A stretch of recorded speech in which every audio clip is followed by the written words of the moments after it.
Welcome to the Dealing with Goliath podcast. The mission of Dealing with Goliath is to sharpen the psychological edge in negotiation, ethical influencing, and high impact conversations for business leaders who want to be more effective under pressure, uncover hidden value, and build greater connection and business relationships, all while increasing profitability. This is the short form espresso shot of insight podcast interview to boost business performance in around about 15 to 20 minutes.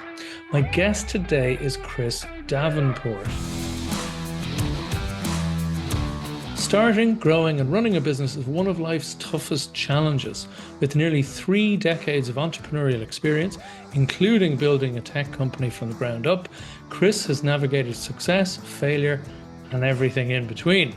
As a certified EOS implementer, Chris coaches, mentors, and guides business owners to achieve clarity, accountability, and structured growth. Leveraging proven methodologies, technology expertise, and emotional intelligence, he empowers leaders and their teams to overcome operational hurdles, implement best practices, and create a thriving, less stressful business environment. Chris's mission is simple: equip business leaders with the skills and mindset to confidently grow their businesses and transform challenges into successes. Chris, welcome to the show. Al, thanks for the great introduction there. I appreciate that. Well, there's a lot, there's a lot in there to talk about, Chris. A lot to break down. So let's dive into it. So, who exactly are your ideal clients, and what tends to be the biggest challenge that they face? My ideal clients, really circle around the experience I've had as an entrepreneur. So I worked a ton of my time in the technology space, and while I was there, I did work through cybersecurity. You hear that buzzword thrown around a lot, and also worked as something called a managed services provider, which is basically a fancy way of saying help desk and professional services to the outside world. And really their revenue somewhere between 1 million up to 10 million. And I'm looking to help those guys because they're typically challenged. Costs with their vendors are going up. Client acquisition cost is going up. There's more,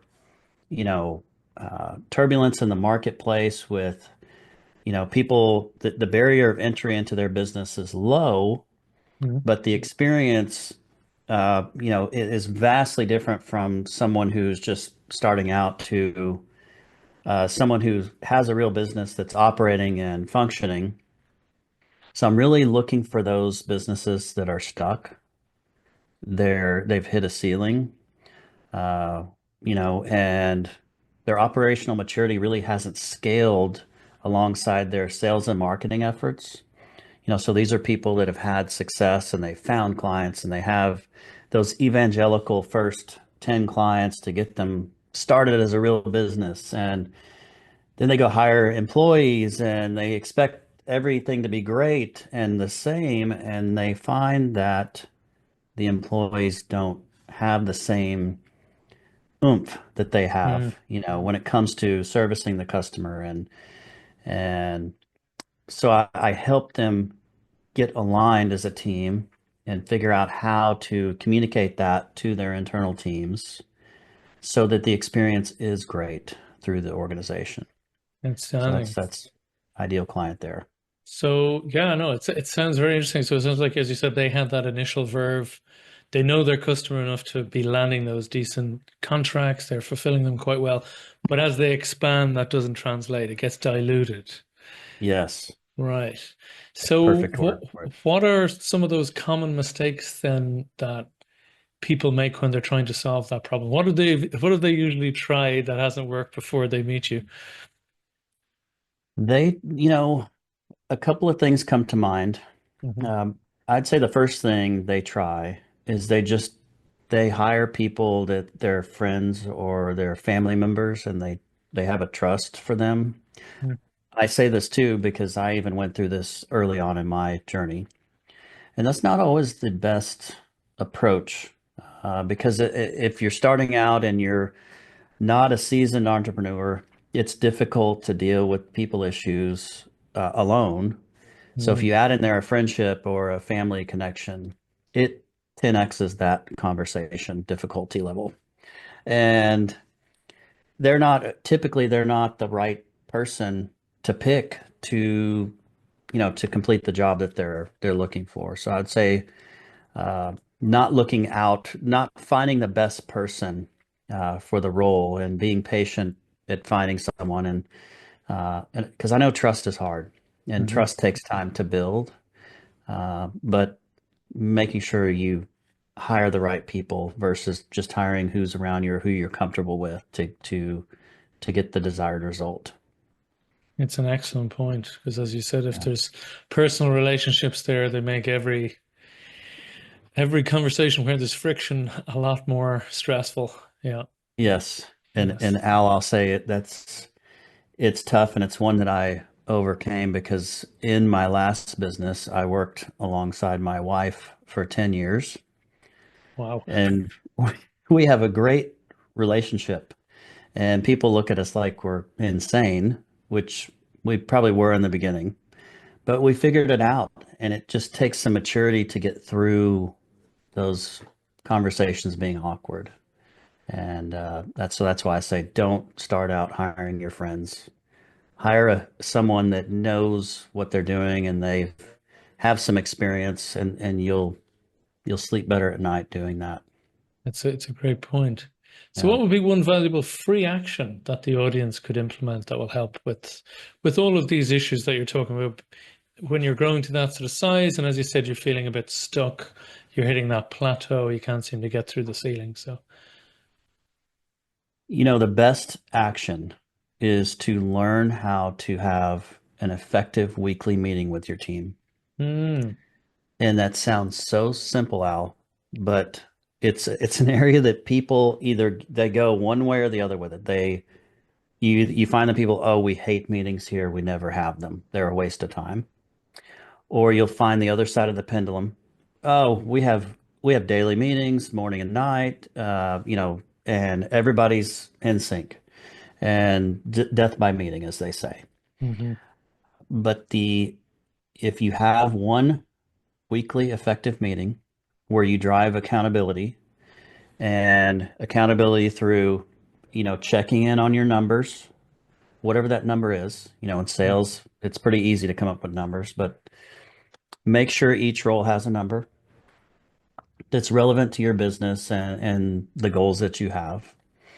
And and then just checking in, talking through issues. So giving a space and listening, be a good listener, hearing the issues, pointing them out, and helping the team together solve the issues. And so when you do that, you drive accountability, you increase the communication level through the organization. People feel like they are heard and make a difference and are part of something. And, last but not least, you just give airtime to to the team members to have somewhere to, share a grievance or an issue or a win. And it does away with all the meetings in the hallways, and it brings everybody in sync every week. Everybody gets back in sync together. excellent. As it is the right level of communication that's needed and the right type, right Yes. structure. Yeah, it makes a huge Yeah. difference because people know enough about what each other are doing, but not so much, as you said, that it's constantly being interrupted from doing Yes. the actual work, Yes. which is really quite tough. But people, as you say, some companies seem to like that. Yes. So, what would be one valuable free resource that you could direct people to that would help with that? I've actually got some classwork that I have done, and I give away a good amount of the lessons that I Hmm, help IT companies and SaaS companies, MSPs. Uh, so that's on my website at chd2.com. And excellent. so I have a link there to different resources that will help you with some of these things. And I am working on an example of this meeting, just a real life example to show people what it's like, so they can, implement it themselves. Very good. Yeah. Yeah, it's a great idea. First of all, thank you for sharing that. That'll be very useful. But the before and after could be a nice one. Here's how to do it right. Well, Yes. better Yes. if you want to be diplomatic, but yes. Yeah. Exactly. No, that's again, just to reiterate and to double down on that for some of the listeners and viewers out there. It's something that I usually do when I work with client companies as well, where they're not talking enough to each other, which I find is more the case. Or as you said, there's over communication, but how detrimental it can be because it burns through a lot of goodwill people otherwise It, have for their colleagues. it does. It You know, does. so it is massive. I know it sounds simple, but it's absolutely key. So what would be your number one insight or principle on how to negotiate or build rapport or connection better? I've thought a lot about this, and I wasn't always good at this, but I over time in my career, I've learned that when you become a great listener, you become really good at negotiating and helping. And whatever the situation is, just being a good listener. God gave us one mouth and two ears for a reason. So as a leader, you need to aim at speaking less than, others and listening, taking in what they're saying and really mirroring back to them in a different way something they've said to you to make sure that they know without a doubt that you're listening to them and you care. And so you're basically meeting them where they are and they need to share this and they need to talk about this. And whether it's in a negotiation, everybody's got what they're cloaking what they need and listening and allowing them to communicate to you is a good way to find out where they are at. And I'd say the most negotiation breakthroughs happen when when you listen and you start to identify the underlying emotional pieces of that thought that they're sharing. Mhm. Uh, because when we rush to say things, emotion is typically met with emotion, and the emotion is not the root issue at hand.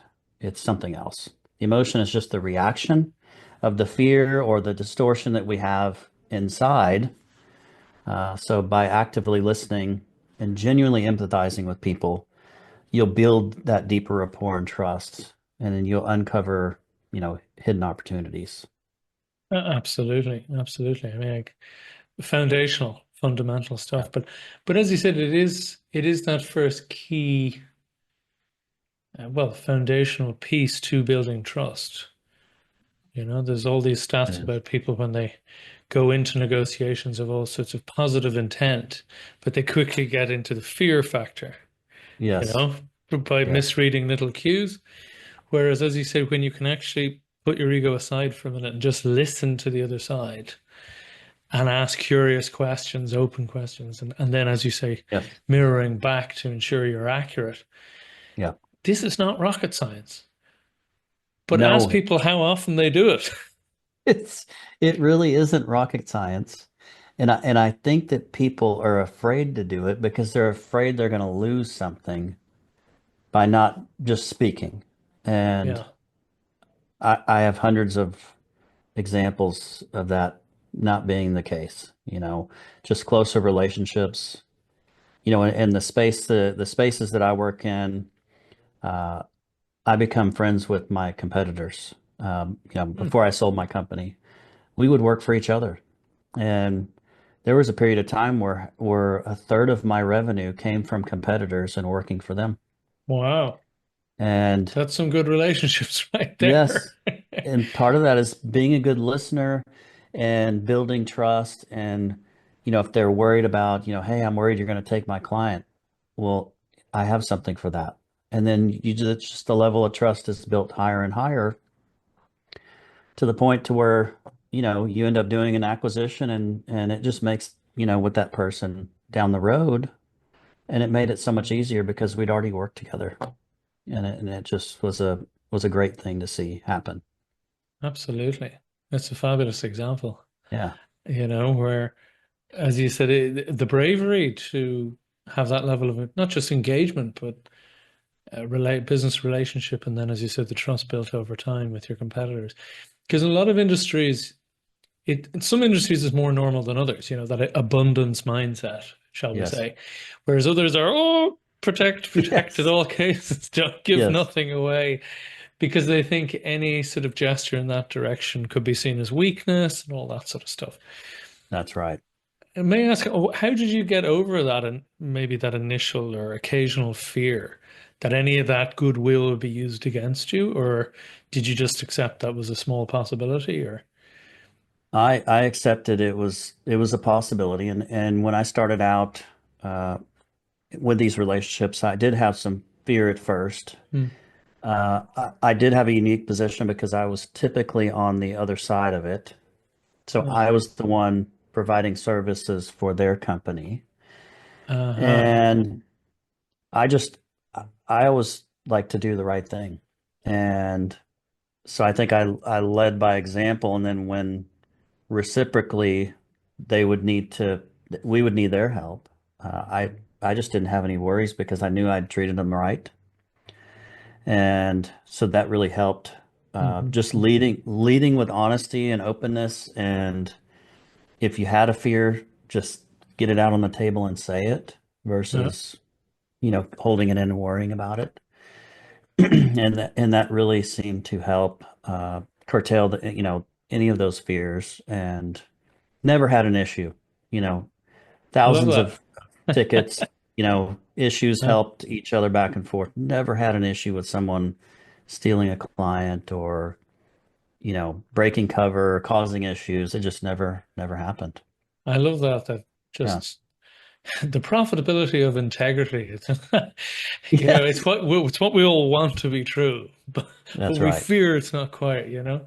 Yes. So excellent. That is a fabulous message and fabulous, as I said, business history that you've managed to achieve that. I would Yes. imagine you're quite a good judge of character in the first instance, and you go with your gut. People tell me that around me, and it's, something about having a good eye for, honesty. It does come with experience, and I don't think it was something I was born with.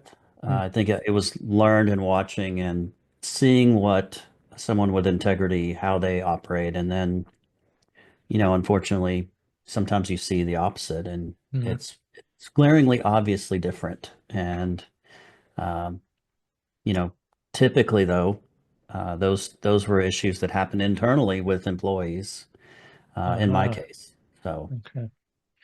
Excellent. Well, look, thank you for your honesty today. yeah, And so where can people learn more about you, potentially even get in touch? I see you're on LinkedIn quite a bit. I'm on LinkedIn. My handle there is CHD2, which are my initials, and then I also have a Excellent. website. It's chd2.com. Excellent. See, and Yeah. that's with the number two, right? So Yes, thank you. excellent. CHD2. Excellent. Thank you so much, Chris, for your time. It's been a pleasure. Yes, thank you, Al. Appreciate it.